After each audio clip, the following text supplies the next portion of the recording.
Okay, we're gonna check out the museum and then we're done this game. Unless they come out with part 2.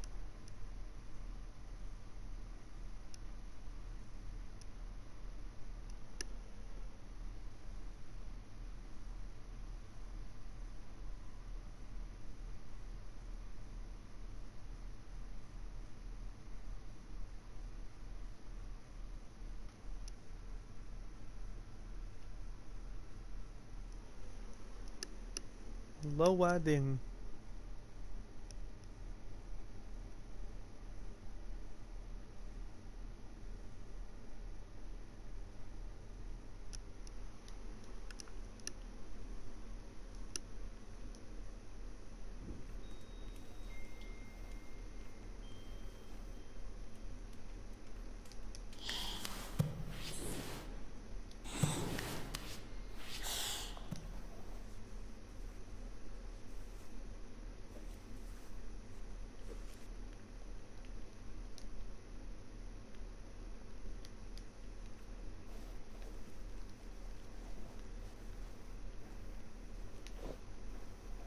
The prologue was added as a free DLC a couple of months after release of the game.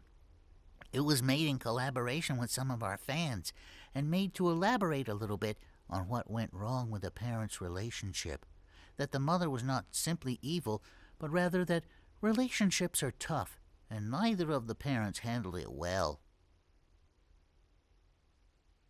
That explains everything. That's why the guy at the end picked me up. So I was right. It was one of those Child Protective Service. I think that's what you call them.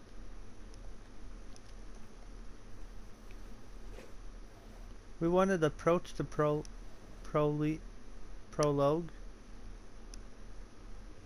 Prology? I don't know. Wait, how did he say it? The prologue was added as a Prologue. free DLC a couple of months after release of the game. It was made in collaboration Aha, that with was some a of our cheat. fans and made to elaborate a little bit on what went wrong with the parents' relationship. That the mother was not simply evil, but rather that relationships are tough and neither of the parents handled it well. We wanted to approach the prologue chapter differently than the rest of the game by making the environment open instead of a linear path. The players are free to explore the house in the order and pace they choose themselves. Oh yeah, I should start with 1. Oh, is it?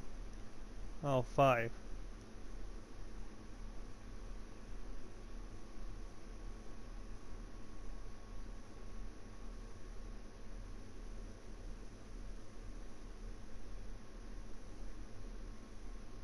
Huh.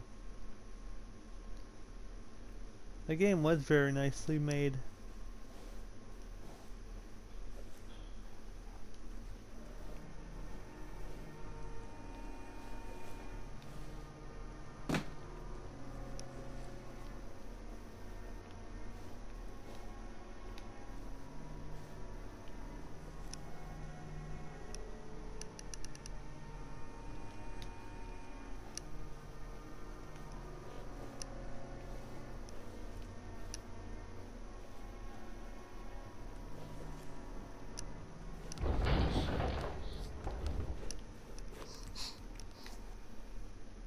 There are screenshots taken from the old house back when the project was on our bachelor thesis in school.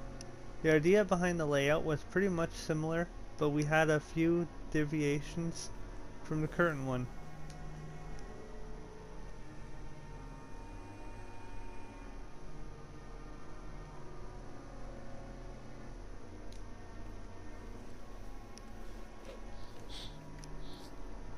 One of our initial concept images, we think it communicates the premise of the game really well. Not in your face scary or threatening, but the eerie atmosphere created by combining innocent children's theme and the unsettling dark. That's true.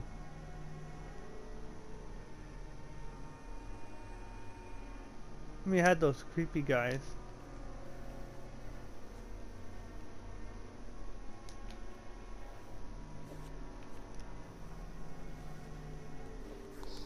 Another old concept piece from the year we prototyped the game back in school. This one from the living room shows both the moonlit mood and the general interior style of the house. We drew these types of concepts before making the house in 3D in order to get a sense of what we wanted the house to look like and make the modeling process faster.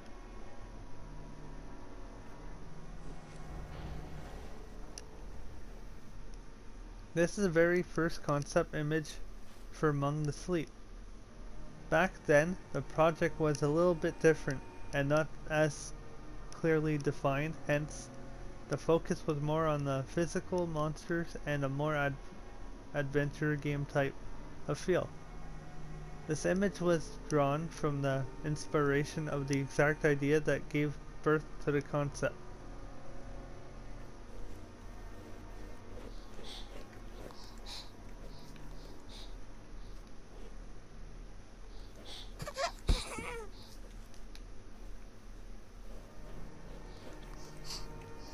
Oh, you're home. The team wanted to start with introducing the character of the mother, as well as the mechanics of the game. Starting with the kid's birthday was a way to both introduce Teddy in the form of a gift and showing how old the kid is. When night falls over the home is when you really start seeing the ways in which the child perceives reality while scared.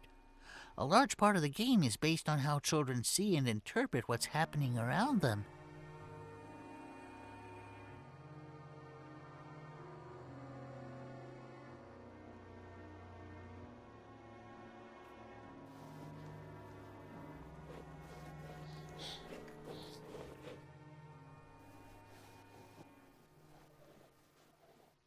Oh, I thought that was you could see it type thing.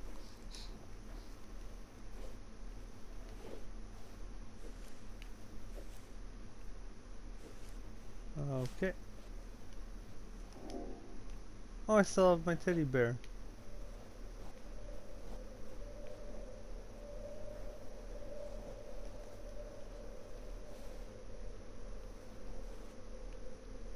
This elevator is an example of sadly wasted time since we scraped everything. It is designed to be a fully functional steam-powered elevator, in theory at least.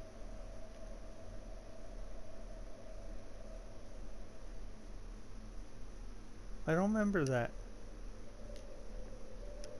Wasted. Oh, because it's probably what we were supposed to do.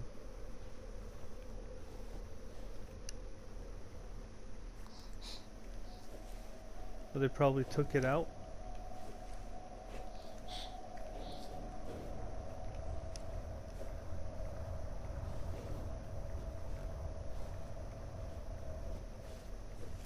No words.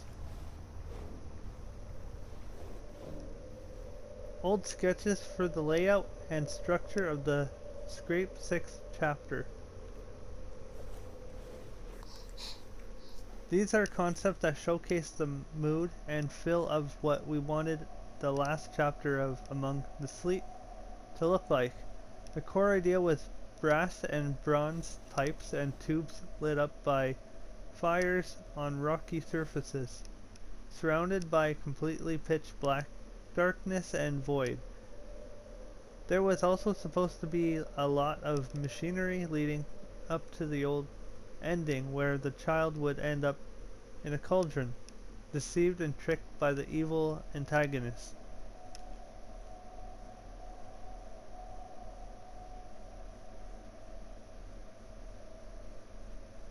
Oh wow.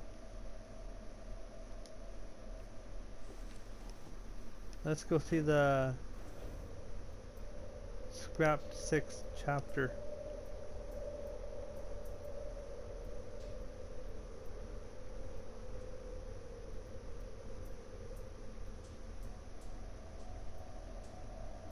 Huh.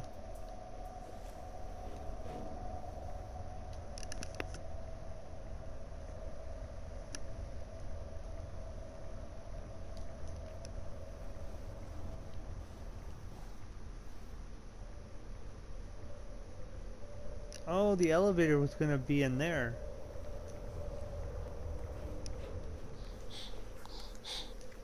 Yeah, and then that's what I seen already. Oh wow. Wait.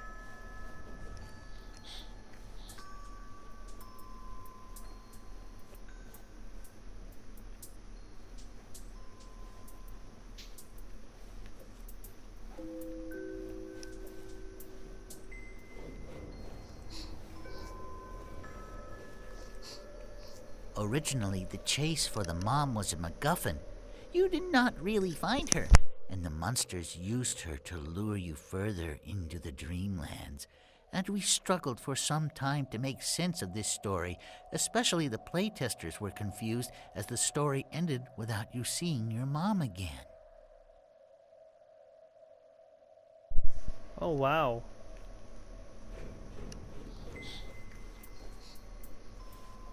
This is the reveal. This is where you see your mother for what she is, and the player gets to connect the various monsters and sights through the game.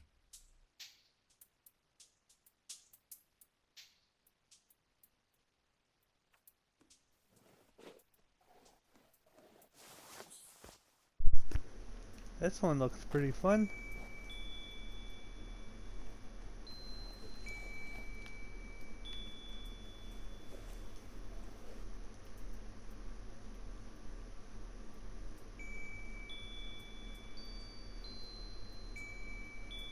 Put 'em in love. Oh, I thought it said love. Never mind. Put 'em in here. Flirt. That's cute.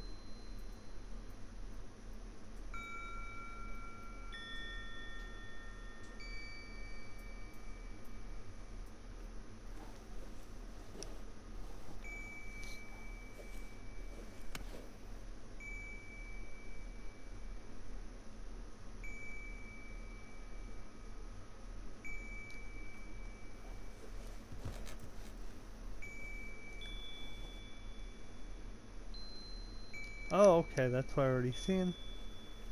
Ah, my favorite place. I felt we really connected here, you know? A bit of a breather between the various bad, nightmarish worlds we went to.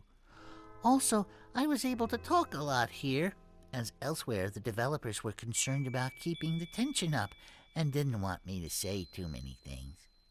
Also, I kinda get quiet when scared, so it's okay and all, but I liked best the times we had to catch up. That's true. I mean, he had his moments where he's like warning about watch out. That looks like a Pokemon. I'll check all that out later. The core concept of the furnace monster Hans is similar to that of Heap. We wanted to create something terrifying out of an ordinary object. A child might see glowing eyes and a huge mouth on the front part of the wood furnace, so we exaggerated this bit and made the whole furnace become alive. Okay, yeah, it's just like the movie Elf.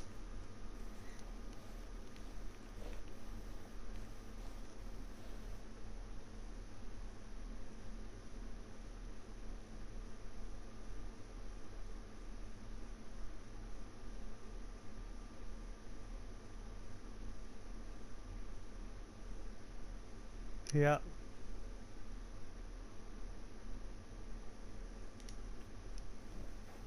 Kid's perspective would have been like freaked out.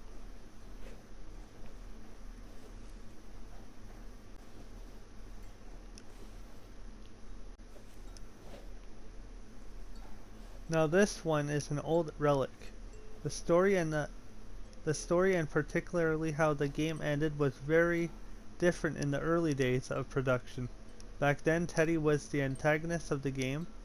The story was that the broken family situation made the child vulnerable and an evil entity, a monster disguised as a friendly teddy bear, took advantage of this by tricking the child into a dangerous adventure far away from home. During production, we realized that we had the choice to either make a typical and predictable horror story or to focus all of the attention on the family situation. Serious topics like these aren't much talked about in video games, and we felt compelled to make a creative game around this as we saw the potential to make a much more meaningful story. We scrapped this idea along with the whole chapter and did huge reworks to many parts of the game to make it all come together more neatly. Yeah, I thought that too. I thought the bear was going to be the one that was the evil thing the whole time, or the mother too. Designing Teddy Bear was a key moment of narrating down the style, having a very democratic process to begin with. We all voted for the Teddy we liked best and ended up with a look that was fairly close to the current one. We wanted Teddy to feel like a cozy, warm, and friendly companion, almost grandfather-like, while hinting at the fact that this was the father's beloved teddy bear that he had kept patching up and taken care of from his childhood. Oh, is that what it was?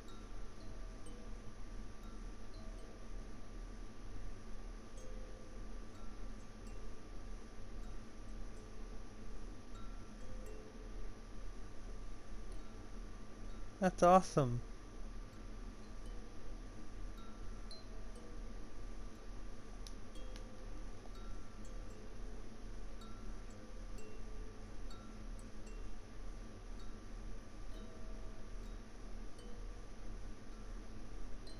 Wow. Can you imagine that though? That's what I was thinking. Oh, there you have me, or old me, as now I'm just a floaty version in your memory, of course. Also, here are all the characters in Among the Sleep, old and new. Some are not used, and some are hard to see because of the various tricks and lighting we did to obfuscate them.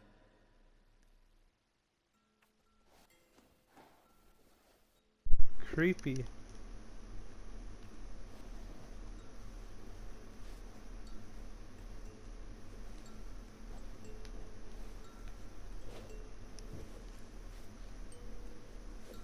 Codename Harold is the first monster we created for the game.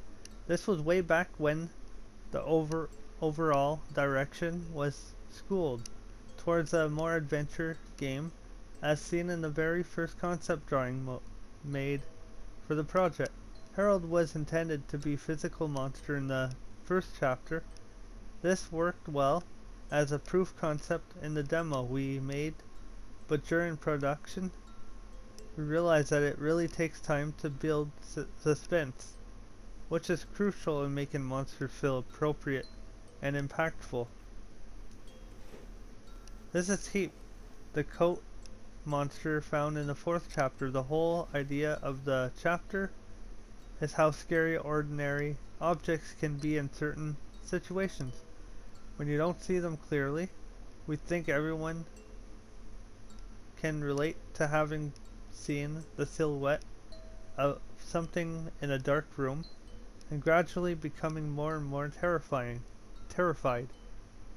As our imagination does its magic, we applied this directly to the monster we designed it and decided to use a coat as it very much resembles the shape of a person or humanoid creature. Hydra is the swamp monster found in the third chapter of the game. We wanted to build a creature around the themes of what might be hiding in the forest lakes, which is very related to eerie folklore and children's stories. We were told growing up this also allowed us to touch on the themes of alcohol without being too obvious about it. We did this in indirect ways, like the painting of a woman drinking from the well and turning into a monster, and giving it a lot of gurgling and wet breathing sounds. Okay. I'm gonna show you everything in a minute after I'm done reading it all. The mother was one of the first characters that we designed. Her 3D model was remade and tweaked a few times, but overall she has remained a very similar throughout the entire production. The blueprint and model renders is how she looked when she was still a school project. The goal of her design was always to find a look of loving kindness and care for her. Despite her personality transformation and neglect, she never stopped loving her child. One idea for Teddy was that he could equip items that granted him abilities. Some of those were a dragon mask that made him breathe fire, a sword he could fight with, a mage's hat gave him spells, and a wristband great strength. These are all creatures that were designed very early in production. There wasn't a sudden decision to cut these from the game, but they all naturally phased out as we gradually shifted the game's genre from an adventure game with horror elements into what the game is today, which is kinda the exact opposite. What worlds did these rejected creatures inhabit?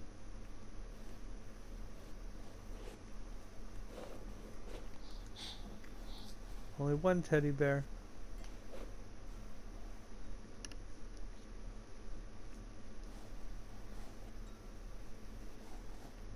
Is that the thing that I seen?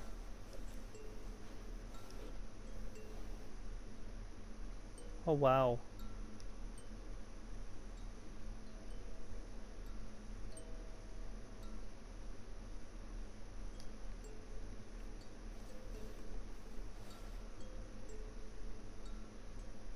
Huh.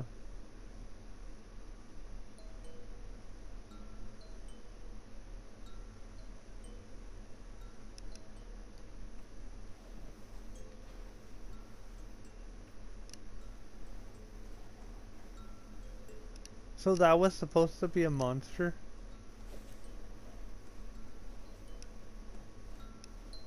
I think I remember these ones.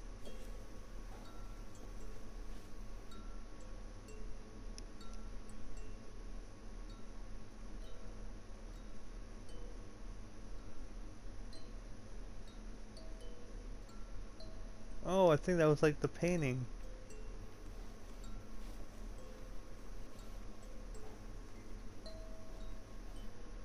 The mother?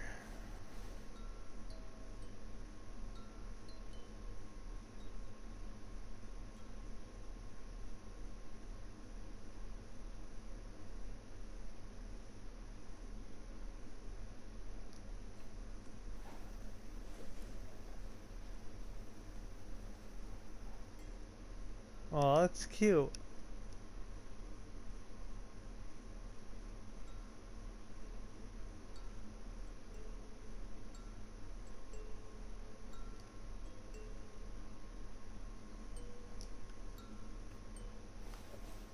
Teddy gun.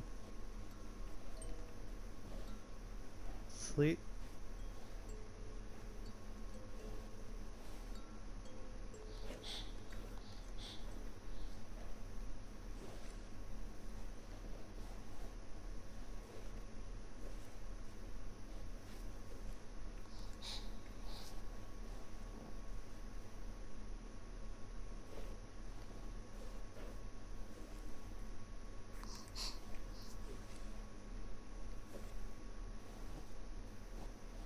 That would have been cute.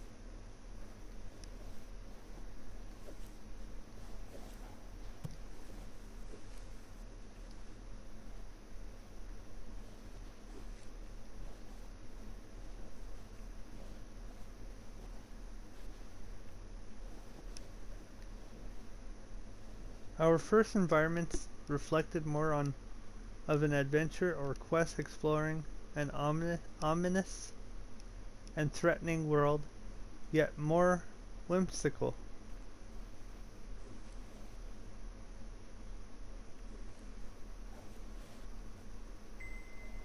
Behind the house was a forest. The forest led to a meadow, the meadow into a thorny jungle with odd one-eyed monkey-looking things out to get you if you didn't stay on the light of the luminescent mushrooms.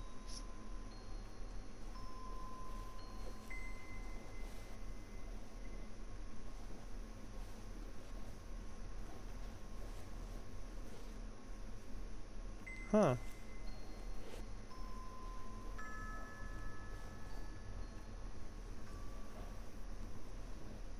Under the forest waited an underworld of tunnels made by giant worms and great halls of crystals, guarded by rock giants.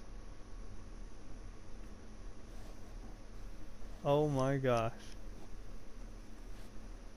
A world that was out before we did anything more than concept, and a rough white box blackout was a life-size dollhouse with a myriad of creepy dolls stalking you in the dark. Oh my gosh.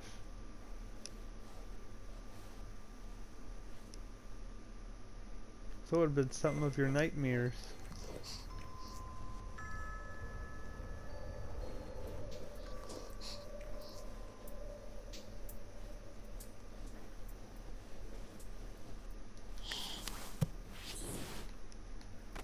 Okay, next room. Next room after this.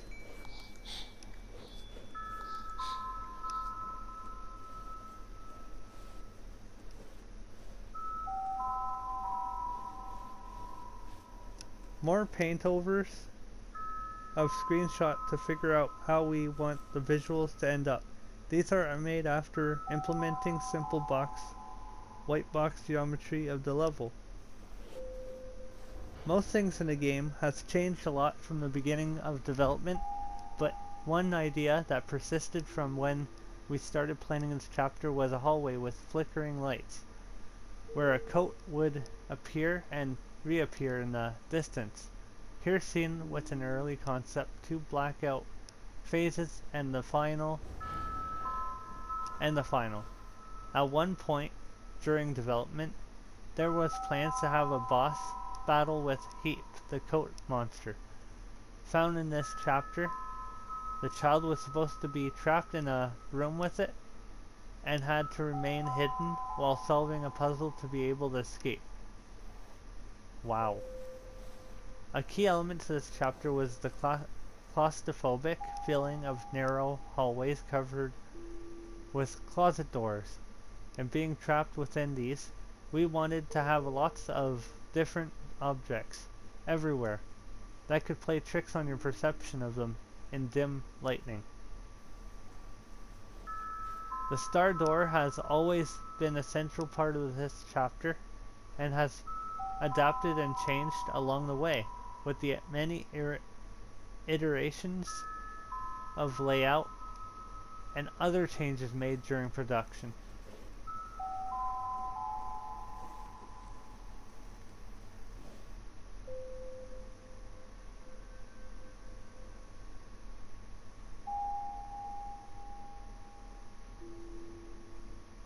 Wow.